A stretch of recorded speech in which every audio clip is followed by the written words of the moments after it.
Hi guys, welcome to Pakistani family reaction. कैसे आप सब? मेरा नाम मुजाहिद है। यार भाई, ईरान की बचाने के लिए इजराइल के पीएम ने कर दी मोदी जी को कॉल और मांग ली ईरान को ठोकने के लिए मदद।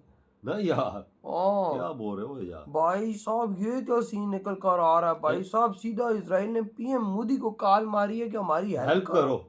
देखते हो वीडियो वॉच करते हैं तो बहुत बड़ी बात है यार कि भाई उससे कॉल की है मोदी जी को सीधा वॉच करते हैं भाई। देखते हैं भाई, ये तो वॉच करने के बाद ही पता लगेगा क्या सीन है। तो कौन ऑन करते हैं स्टार्ट। ये मोदी और नेतन्याहू की फोन पर बातचीत हुई है। बातचीत के बाद पीएम मोदी ने सोशल मीडिया साइट एक्स पर पोस्ट पश्चिम एशिया के हालातों पर भी बातचीत हुई है।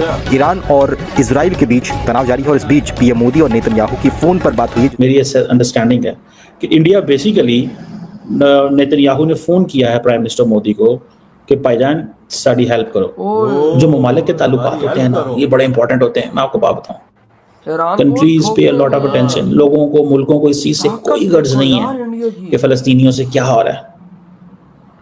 ठीक है, ये फलस्तीनियों को खुद अपने अरबों को इंटरेस्ट है, कोई मुझे बताएं क्या सऊदी अरब और बाकी ममालिक को इंटरेस्ट है अगले? तो ऐसा ही नजर आ रहा था कि इंडिया इस वक्त भरपूर साथ देगा इजराइल का। इजराइल के पीएम बेंजामिन नेतन्याहू ने अपने परम मित्र भारत के प्रधानमंत्री नरेंद्र मोदी को फोन किया। भारत लगातार इस बात पर जोर दे रहा है कि बातचीत और डिप्लोमेसी के जरिए ही जो मौजूदा मुद्दे हैं उसका हल किया जा सकता है और शांति की स्थिति में पहुंचा जा सकता है। जो ये जंग चल रही है जिसमें 6000 से ज्यादा ईरान के, अंसारुल्लाह के, हिजबुल्लाह के और हजदल शाबी के नौजवान फौजी जवान जनरल ये मारे जा रहे हैं, तो ये हिस्सा नहीं है। अच्छा, हिस्सा नहीं है मतलब और कोई मुसलमान इस लायक है, किसी को तौफीक है कि वो जाके ये जंग लड़े? हम मुसलमान अपने जंग होती तो 35 साल पहले अकेले सलमान ही बन चुका होगा। ये कि जी दोनों मुल्कों ने इंडिया इजराइल स्ट्रेटेजिक पार्टनरशिप को डिस्कस किया। इंडिया इजराइल जो स्ट्रेटेजिक पार्टनरशिप है that revolves around so many things, but the prominent factor is the defence. Modi साहब की अब इजराइल की नेतन्याहू से बात कर रहे हैं असलहे के हवाले से, ड्रोन के हवाले से। लगता है कि भारत का जंगी जुनून सर चढ़ के बोलने लगे और सारी चीजें सामने आने लगी। काफिर मुल्क है, ये तो आएंगे आगे। ये पाकिस्तान थोड़ा है, अच्छा। उधर मुसलमान मर रहे हैं कि पाकिस्तान आगे नहीं हो रहा, तो वो काफिर है, काफिरों की काफिर मदद करेंगे। जय हिंद के दिमाग में वो दोस्तों, 15 अगस्त के दिन इजरायली प्रधानमंत्री बेंजामिन नेतन्याहू ने प्रधानमंत्री नरेंद्र मोदी जी को फोन किया। कल के दिन प्रेस ब्रीफिंग रिलीज हुई, इसलिए मैं आज आपको ये खबर बता रहा हूँ। बात करने के दौरान भारत को और भारत के वासियों को 15 अगस्त स्वतंत्रता दिवस की शुभकामनाएं तो दी नेतन्याहू साहब ने। इसी के साथ साथ इजराइल ने डिमांड की है भारत से हैवी गोला बारूद असलहा के लिए, आर्म्स एंड एमुनेशन के लिए। अब उस पर क्या रद्द अमल होगा भारत का, नरेंद्र मोदी जी का, वो तो प्रेस ब्रीफिंग में नहीं बताई गई, बट ये बताया गया कि इजराइल जो है ये डिमांड कर रहा है। इससे पहले भी भारत आर्म्स एंड एमुनेशन भेज चुका है, लेकिन इसी के साथ साथ नरेंद्र मोदी जी ने कहा कि भाई गजा पे जिस तरीके से ये बमबारी हो रही है ये कम होनी चाहिए। और इसी के साथ साथ जो हमास ने बंधक बना रखे हैं इजरायली को, उनको भी छोड़ना चाहिए। ये दो तरफा है। प्रधानमंत्री नरेंद्र मोदी जी ने कहा जब बंधक छूटेंगे तो हमास पे ये जो इतना गोलाबारी हो रही है वो रुकेगा। सो दोनों देशों को या दोनों ग्रुपों को पहल करनी चाहिए कि ये युद्ध रुके।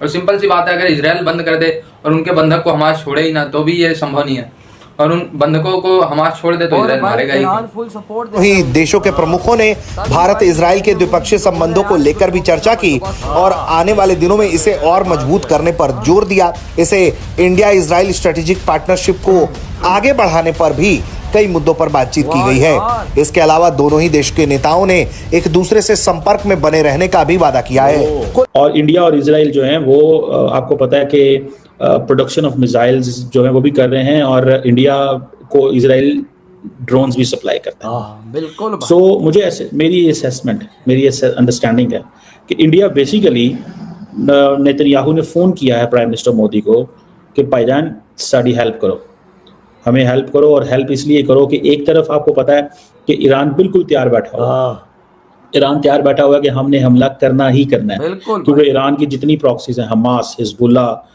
होतीस, तीनों के तीनों जो हैं वो बड़ी नाराज हैं ईरान से, बिकॉज के हमास की जो लीडरशिप है वो IRGC की प्रेजेंस में मारी गई है। ईरान भी डूबने मतलब IRGC ईरानियन जो ईरान की जो रेवोल्यूशनरी गार्ड कोर है उसकी सिक्योरिटी में मारी गई है। लेकिन इंडिया जो है वो अपना असला देगा। ये जो मैंने आपको बात बताई है कि स्पेनिश कोस्ट के ऊपर इंडिया की जो लंगर अंदाज होना चाहती थी एक शिप, ठीक है जी, और सुनने में आता है कि शायद वहाँ पे लोगों को पता था। तो उस पोर्ट पे जो बहुत सारे जो शायद जो पैलेस्टीनियन फ्लैग्स लगे हुए थे, प्रोटेस्टर्स भी थे, और उन्होंने कहा कि इस शिप को इंस्पेक्शन करें क्योंकि इसमें वेपन्स जा रहे हैं इजराइल। ठीक है जी। और फिर ये हुआ कि बहुत सारे जो लेफ्टिस्ट हैं उन्होंने यूरोपियन पार्लियामेंट को लेटर लिखा कि वो जो स्पेनिश सदर हैं उनसे पूछें कि उसको वहाँ पे डॉक ना होने दिया जाए। ठीक है, क्योंकि ये शिप जो है इसके अंदर वेपन्स हैं और ये वेपन सारे के सारे इजराइल जा रहे हैं। सो जिसे वो कहते हैं ना, इससे पहले कि कहा जाता है कि जो स्पेनिश गवर्नमेंट है वो एक्शन लेती तो वो जो शिप थी, वो जो वेसल थी, वो वहाँ से वैसे निकल गई और वो फिर आई थिंक स्लोवेनिया में चली गई, वहां पे निकल गई, पर आगे निकल गई वो। सो ये आप देखेंगे ये एक and this is a one ship, nobody knows how many more ships. ठीक है, और मेरा ख्याल है इंडिया को समझ है, मैंने आपको कहा ना इंडिया आत्मनिर्भर भारत के लिए बड़ा एक्टिव है। आपको मैं बता सकता हूँ कि बहुत सारे ऐसे ममालिक हैं जिनको, छोटे ममालिक जिनको इंडिया ये कहता है कि हम वेपन्स बेचना चाहते हैं, हम हेलीकॉप्टर बेचना चाहते हैं, हम चीजें बेचना चाहते हैं, हमसे लें आप। बिकॉज जो इंडिया की डिफेंस मिनिस्ट्री है वो उन्होंने नरेंद्र मोदी को दिखाना भी तो है, मीडिया के सामने चीजें भी तो लेके आनी है कि भैया देखो हम ये काम कर रहे हैं, हमारा देखो आप फिलिपाइन को हमने जो है वो बेच दिए। शायद इजरायली वजीर आजम ने नरेंद्र मोदी से ये कहा है कि हमें वेपन्स दिए जाएं। देखो, और वो एक लाइन में तो होगी मुबारकबाद। आगे जो सारी डिस्कशन है वो सारी की सारी ये है कि जो सिचुएशन है उसमें वेपन्स दिए जाएं। और नरेंद्र मोदी क्या कह रहे हैं? वो कह रहे हैं जी हालात को डीएस्केलेट करें। डीएस्केलेट किसने करना है? इजराइल ने हेल्प मांगी है, तो इजराइल को ही वो कह रहे हैं कि डीएस्केलेट करें, लेकिन वो नहीं कर रहे। लेकिन ये भाई साहब फिर वही बोल रहा है ना इजराइल के भाई, मदद करो उनको ठोकने में। ईरान वालों याद रखना, तुम्हारे बहुत थोड़े दिन इस दुनिया में रह गए हैं, क्योंकि इंडिया के हथियारों से अगर तुम पर हमला हुआ तो फिर तुम्हारी हैर ही नहीं, तुम बचने ही नहीं वाले कि तुम हो किधर, तुम एक का हैरान हो जाओगे आप। क्योंकि भाई इजराइल ने अपने दोस्त, अपने भाई बचपन के यार से मदद मांग ली है, बिल्कुल कि हमारी मदद करो कि हमारे 3 दुश्मन बैठे हुए हैं। और भाई इनको ठोकने में हम लोगों ने कर ली है तैयारी, इनको ठोकने की। हमारे साथ आए मोदी जी और इनको ठोके, हमें अपने हथियार दो, हम आपके हथियार यूज करना चाहते हैं। क्योंकि भाई साहब आपके हथियार होंगे तो हम ईरान को ठोक सकेंगे, नहीं तो नहीं। इंडिया के हथियारों का तो आपको पता ही है, दुनिया में आकाश पिनाका, इंडिया की गने, इंडिया का ब्रह्मोस, इंडिया की क्या क्या चीजें हैं जिसका हम नाम लें वो तो अगले के लिए मौत है। ईरान कैसे रोकेगा भारत के ब्रह्मोस को? उसके बाद कोई डिफेंस सिस्टम नहीं है, कोई ऐसी चीज ही नहीं है, वो तो मलिया मेट है खुद। वही ना, अब अगर ये हो गया तो यकीन करें सब हस्ती से ही मिट जाएगा। वही ना, अगर इंडिया के हथियार ईरान तो सपोर्ट दिखाता है ना गंदी नाली के कीड़ों को, और हमारे पाकिस्तानी मुस्लिम कहते हैं कि भाई दुनिया का मुसलमान नहीं बोल रहा कि हमारे पे जुल्म हो रहा है। उनको पता है ना साला आतंकवादी का उड़ता हुआ तीर हमने अपने अंदर नहीं लेना। हमारी सोच आतंकियों वाली है तो उन की तो नहीं है ना। उनको तो पता है हमास क्या कर रहा है क्या नहीं कर रहा, तभी तो वो सपोर्ट नहीं दिखा रहे। कुछ सियाने मुसलमान भी इस दुनिया के अंदर बैठे हुए हैं, हर कोई हमारी तरह गधा नहीं होता। बिल्कुल, ये देखो हमास ने लड़कियों को बंदियां बना के रखा हुआ है, सब कुछ होता है भाई, सब कुछ। ताली दोनों हाथों से बजती है ना, ताली दोनों हाथों से वो भी बजा रहे हैं, तभी तो बजा रहे हैं इनकी, वही ना, तभी तो भाई साहब इजराइल ठोक रहा है। और भाई अब ईरान को ठोकने की तैयारी, क्योंकि